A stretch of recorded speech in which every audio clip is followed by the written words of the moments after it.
0-5 Laker Nation. 0-5 to start the season. Yeah, man, this is rough. It's gonna be a long season. Growing pains, man. Growing pains. Welcome to the Lake Show. The Lakers lose 111-102 and now go 0-5 on the season, man. It's gonna be a long season, but I'm encouraged, Laker Nation. I've seen some good things, a lot of good things this game. Let's get into it. Comment, like, share, and subscribe, man. So I like the energy by Russ, coming off the bench to start this game. The Lakers were down as much as 9, I believe, in the first quarter. They had 6 turnovers. The ball wasn't moving as much. It wasn't, moving with any purpose. LeBron James wasn't moving as much. I didn't like the body language by LeBron, but when Russ came in, the ball was flowing better. The energy was better by the team. Then he had a block and a steal, then got the Lakers to within 3, which, he had some good passes and moving the rock, which led to scores. It was good to see him bring that energy that the Lakers needed because they were just flat to start, man. Gabriel, Reeves, Russ, they all had good synergy between them. And then the result, they only trailed by 3, 28-25 after the first quarter ended. And like I said earlier, man, I didn't like LeBron's energy in the first half. Up until the time Russ came in, he wasn't moving the ball with a purpose. He wasn't moving with the purpose himself. He was just sulking a lot, complaining to the refs, not getting back in transition for defense. And granted, the refs, and I already mentioned the refs, but they were pretty terrible tonight in terms of a lot of contact at the rim, not calling calls. But you can't let that shit get to you. You got to play the whistle and you got to just keep playing. And so when you're bitching to the refs, you're gonna have their reputation. You're not gonna get a lot of calls, and so that's how it's been for the last couple seasons. But Russ off the bench to end the first half, 10 points, 5 rebounds, really dictated the tempo, attacking the cup, getting fouls drawn on Gobert, who I believe had 3 fouls in the first half. And I really liked how Russ came off the bench, man. He had that mentality to be aggressive.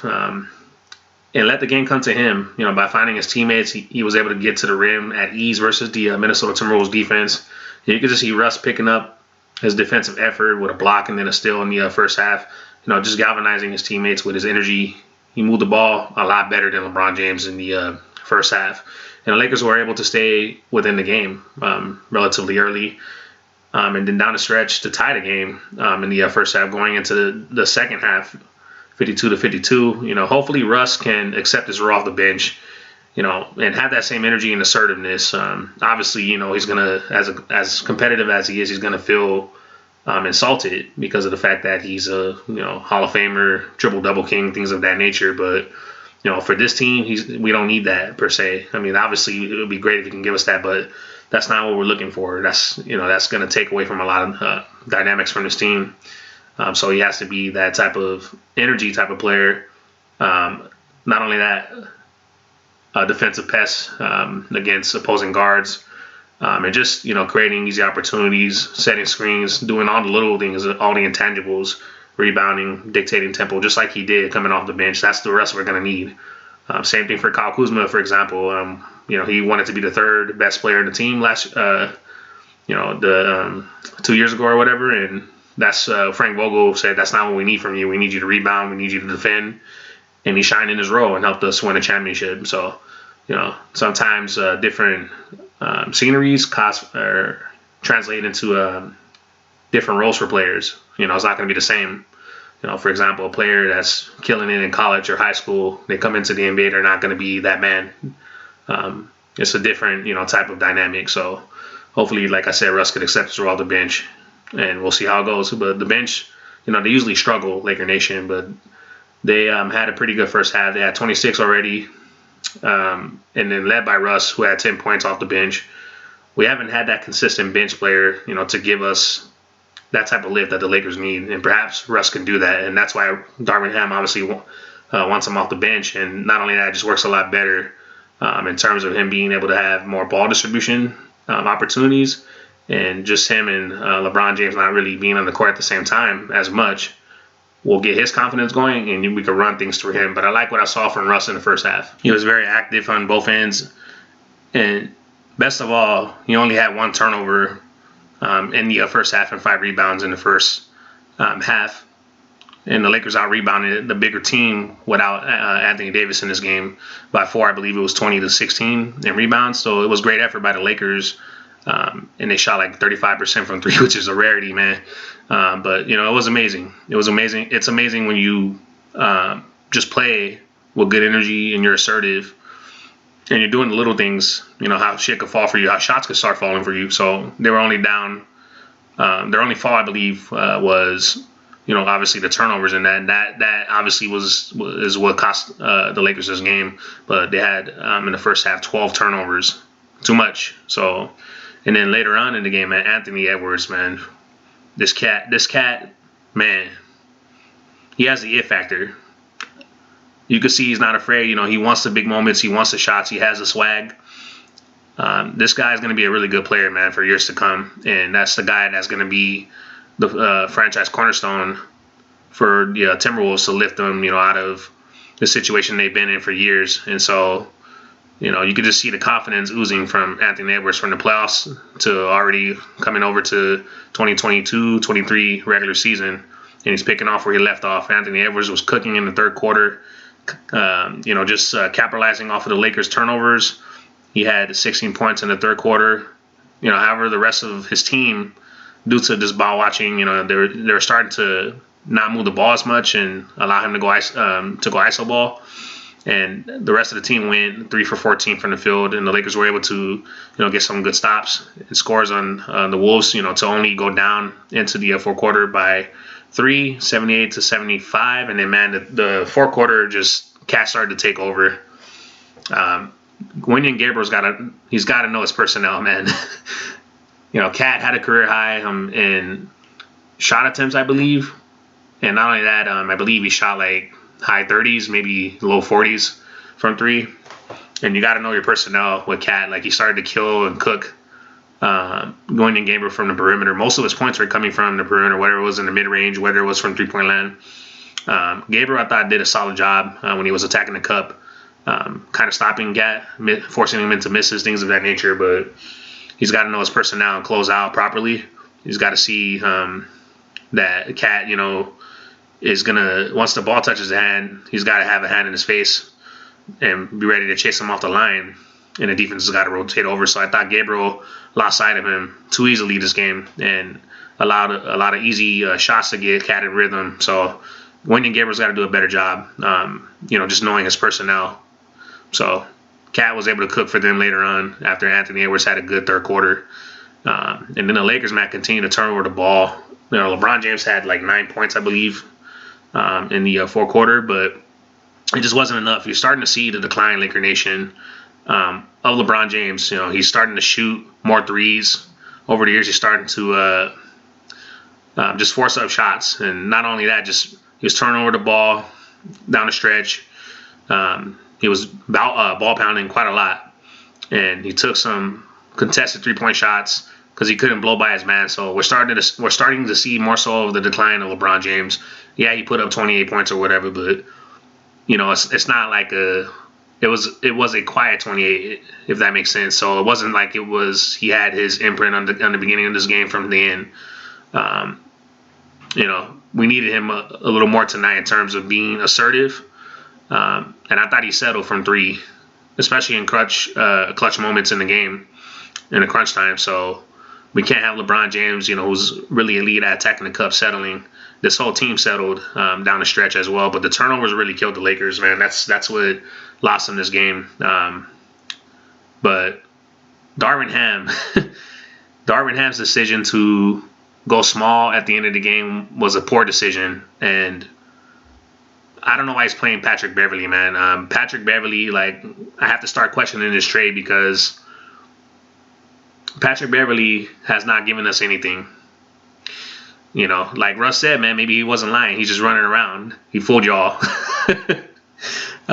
Who knows? But Patrick Beverley is not a starter. He should not be starting. That's wasted minutes that could have gone to Austin Reeves, who had 12 points. He's been atrocious for the Lakers. And defensively, not really been a factor. So, you know, we got to give those minutes more to Austin Reeves, possibly Kendrick Nunn. Also, Lonnie Walker, JTA when he comes back because he had an ankle injury. He's nursing that.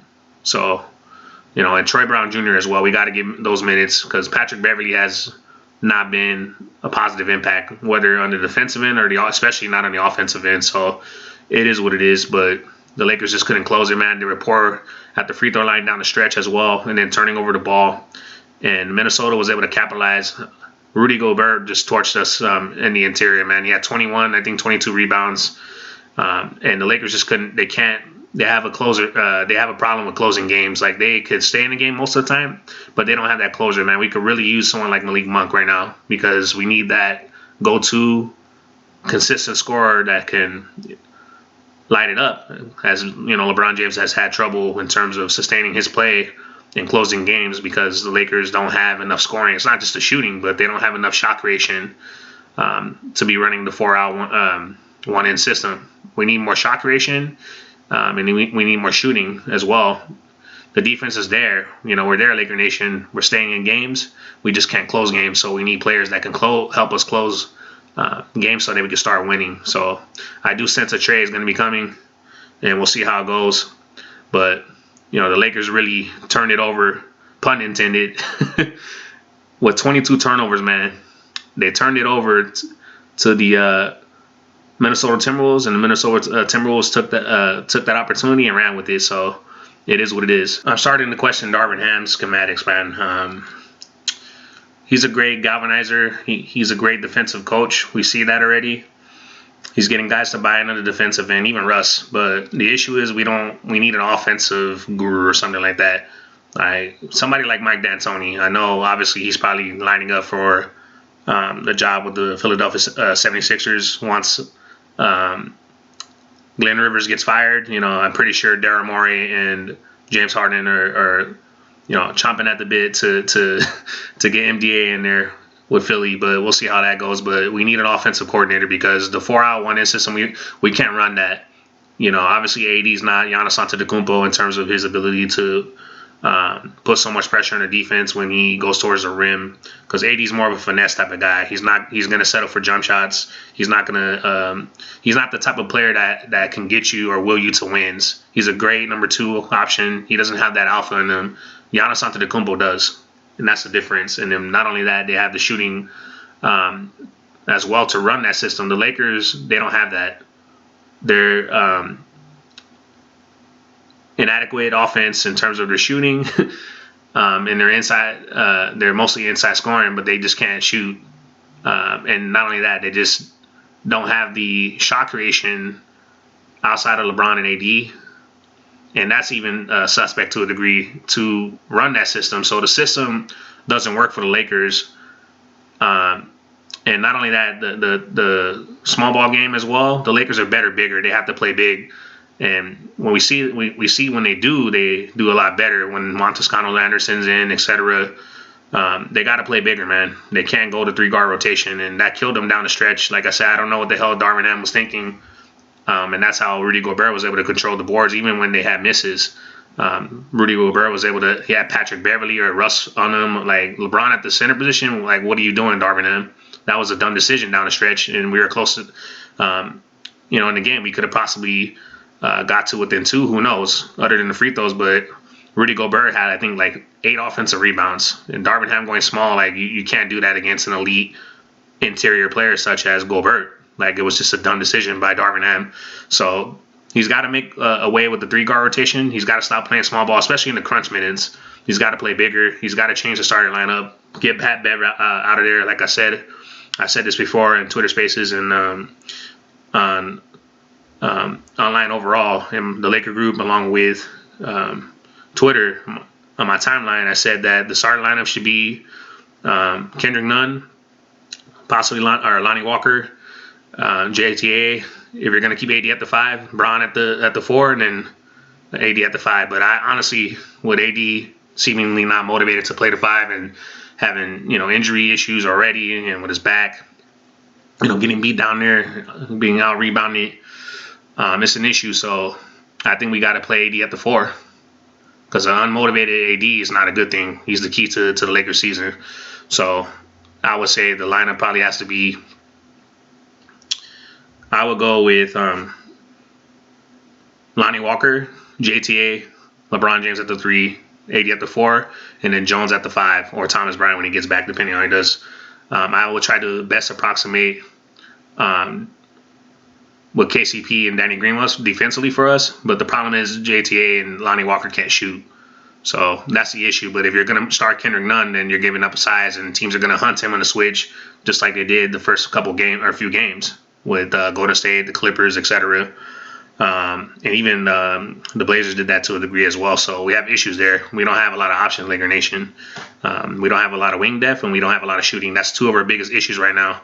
And then AD at the 5 as well presents issues in terms of his teammates not helping to rebound, and he's not rebounding and getting out rebounded as well. He's got to average at least 10 to 15 rebounds for the Lakers to be better as well. So it's an issue, man. We got a lot of issues, and we're there in terms of our defense, but we just need shooting and wing depth, most of all wing depth, and a little bit of shooting, and we'll be fine. If we can get to about 30 to 33% from 3, it will make us a better team. But we just playing a system that we don't have the personnel for, and that's our biggest issue coaching-wise with Coach Ham, and then the rotation and the starting lineup. So, yeah, it is what it is. But let's get to the team stats and players stats to close out this podcast and game recap. So, team stats: the Lakers had 27 free throws. They made 19 of them. Bron missed some critical free throws down the stretch, but Russell Westbrook, he missed the most, man. He's got to make those freebies at the free throw line. He missed about 5 of them. I think he went 5 for 10 from the free throw line. Those are, points that could have helped the Lakers win. The team did not shoot well from the free throw line, so they got to be better with that.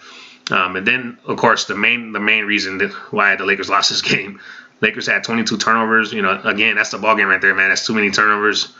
You're very unlikely to win a basketball game when you have that much turnovers. Got to take care of the ball, man. And then player stats, man. Anthony Edwards really just started to go off in the third quarter for the Wolves. He finished with 29 points, 4 rebounds, man. That kid is special. Watching him in the playoffs last year, then now, he has the it factor. So he wants the big moments. He doesn't shy away from it.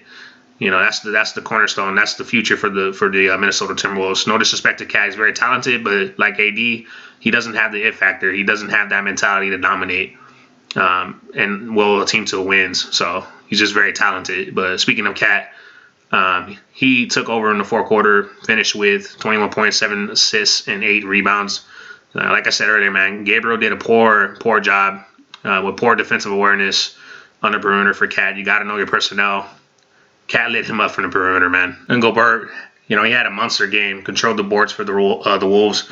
He had 22 points, 21 rebounds, a double-double game, and 2 blocks, man. What a monster for the Minnesota Timberwolves. I look forward to actually seeing how they do in the playoffs with him. He was really active on the boards, helped create extra possessions with 8 offensive rebounds. Lakers, could not contain him in the inside, man. And Gobert did a really good job utilizing his length and size in the interior. He's a very elite interior player, and that's why the Wolves got him. So it's going to be interesting to see in the playoffs how that works in terms of teams going smaller with bigs that are more skilled, taking Gobert off the dribble. It's going to be interesting to see that. But we already know what he does great, man, and he did his thing tonight against the Lakers with a double-double, 22 points and 21 rebounds. Shout out to Rudy Gobert. And then LBJ with 28 points, 4 steals, 5 assists, 7 rebounds, 1 for 6 from 3, 10 for 24 from the field, man. Once again, we're starting to see the decline of LeBron. Hopefully it doesn't get nasty, but I've seen a lot of ball pounding, more settling for threes, and just having trouble driving past players. Like he's falling down to the floor. He's losing his dribble. It's not as crisp. He's not as controlled as he used to be. So, the decline is starting to set in Laker Nation, and hopefully it's not ugly, man, because it could be a nasty decline for him, the Lakers, especially when they don't have no shooting around. So we'll see how that goes. But I'm starting to see a very, very noticeable decline from LeBron James. And then Troy Brown Jr. has had a couple of consecutive good games since his return. He played well with 12 points and went 4 for 6 from 3, 8 rebounds, but in terms of passing the ball, he's still trying to learn his teammates and gel with them, meaning that he hasn't been able to play as much. He had 4 turnovers, but as time goes on, he'll get better. But man, I need to see more from Lonnie Walker and Patrick Beverley as starters, man. They both combined for 12 points, 3 turnovers, 7 assists, 9 rebounds, and 5 for 14 from the field.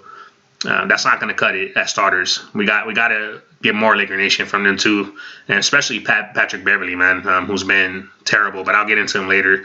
Westbrook, he was a spark plug off the bench. He put up 18 points, 1 block, 3 assists, 1 steal, 8 rebounds, but had 5 turnovers.